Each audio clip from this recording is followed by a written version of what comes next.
Ain't so bad out here once you get used to it. Still a lot we haven't seen, though. And a lot for us to do. Yeah. Buck up. We're just getting started. The best Final Fantasy games are often regarded for their layered characters and stories, but that will not be Final Fantasy XV's legacy. Save for a few minor arcs and impressive cutscenes, the story of the deposed Prince Noctis and his 3 bodyguards ultimately leaves little room for its stars to evolve or earn your affection. But finishing Final Fantasy XV's story prepares you for difficult trials tucked away in Eos, the game's impressive-looking and bountiful open world. Its best quests and treasures extend well beyond the needs of Noctis' fight, and it's these pursuits that make you appreciate your brothers-in-arms and Final Fantasy XV in the long run. We first meet Noctis and his crew en route to the prince's wedding, a political marriage to his childhood friend designed to unite their families' opposing nations. But shortly afterwards, we learn that Noctis' father, King Regis, was duped by the promise of peace and violently overthrown. In an effort to reclaim his birthright and restore balance to his world, Noctis must locate ancestral weapons, scattered in lost tombs across Eos, battle hundreds of monsters, and go toe-to-toe with all-powerful gods. This is the Archean? Seems we woke the big guy up. But this is a fantasy anchored by more mundane, real-world concerns. Noctis and company sleep in motels, eat at roadside diners, and gossip with down-to-earth cooks between missions. Other stylish elites make an appearance during cutscenes, of course, but your meetings with commoners far outnumber your royal rendezvous. There are at least 80 side quests and only 14 story chapters. For the vast majority of the game, there's a very real disconnect between your party and the outside world that's never properly addressed.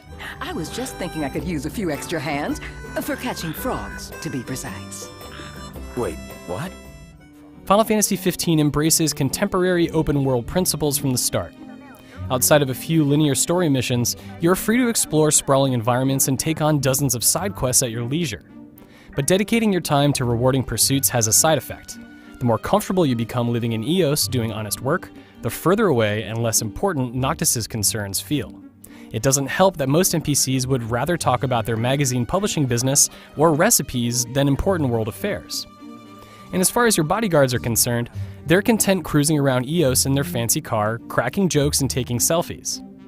With Noctis' crew, Gladiolus the muscle, Ignis the brains, and Prompto the comic relief, what you see is what you get. Each character is treated to a time in the spotlight during story missions, but these events, which seem major in the moment, have little long-term impact. They make for upbeat travel companions, offering tons of colorful banter during your travels, but it is disappointing to see supporting characters, a group that typically has diverse backgrounds and curious personalities in Final Fantasy games, relegated to cliched, unbending roles. She's a messenger. A spirit. Faithful to the Oracle. For real? During the first half of the story, missions are designed to familiarize you with the ebb and flow of the open world. But more importantly, you learn how to fight. There's a lot to manage despite only having direct control over Noctis, which makes for a satisfying juggling act once you understand the game's demanding pace and the extent of your abilities. Though you can pause the action to re-equip characters and use items mid-battle, combat is otherwise a non-stop fluid process. By holding down a button, Noctis will deliver a combo attack until he's interrupted by an enemy. If you're quick, you can press another button to phase through an incoming attack and continue your assault. Noctis can also warp attack from great distances, swap between 4 weapons, mid-combo if need be, cast magic, and on rare occasions, summon godlike astrals onto the battlefield to mop up enemies.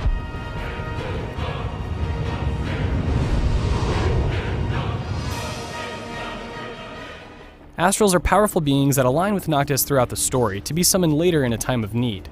But each of the 4 astrals you acquire calls for very specific battle and weather conditions, meaning you have very little control over when they actually appear.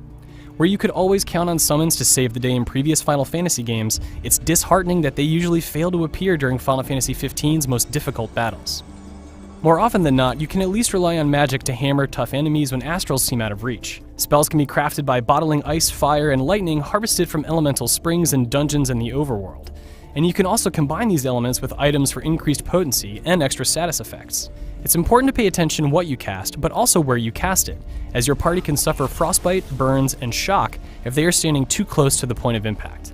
While this may sound bad, it adds an appreciable layer of strategy to combat that makes you weigh the risks and benefits of taking the easy way out.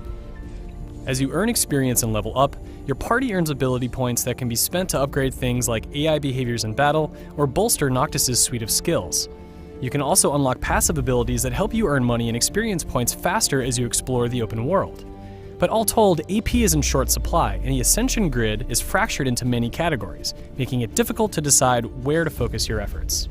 Ultimately, accessories do the heavy lifting when it comes to character customization. They typically increase characters' stats, but also offer protection from status ailments and influence your companions' behaviors.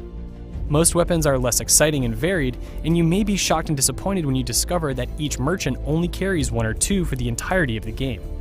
And don't be fooled by the outfits menu. No one sells outfits in the game, meaning you're stuck with your initial set, which is 2 per character or 4 if you count optional jackets. It seems odd that there are so few options, not only because a menu screen is dedicated to them, but because the few outfits you can wear come with small but noticeable effects on your party's attributes. Presuming you let it pull you along with minimal sidetracking, it's possible to finish Final Fantasy XV's story in just over 30 hours. This is short by Final Fantasy standards, but after the credits roll, the real fun is just getting started. Over 60 hours into my quest, I recently discovered strange locked doors, unlike anything else I've seen up until this point, nested inside the inner sanctums of already high-level dungeons. I have no idea how to open them, but my party's amazement, in addition to my own, is enough to make me want to find a way. I'm also in the middle of a questline that promises to reward me with the most powerful weapons in the land, but only if I can take down massive creatures that rival even the Astral's impressive scale. Final Fantasy XV's in-game content is some of the best in the entire game, and when it's all said and done, these are the moments I will remember most. It's been a long 10 years since Final Fantasy XV was first revealed, and tastes in games have changed in the meantime. While it's safe to assume fans and outsiders will find some aspect of Final Fantasy XV disappointing, be it the shallow story or the outlandish cast, it would be hard for anyone to deny that Final Fantasy XV is a fascinating experience. Where its characters fail to impress, Final Fantasy XV's beautiful world and exciting challenges save the day. Oh, Toll, my son.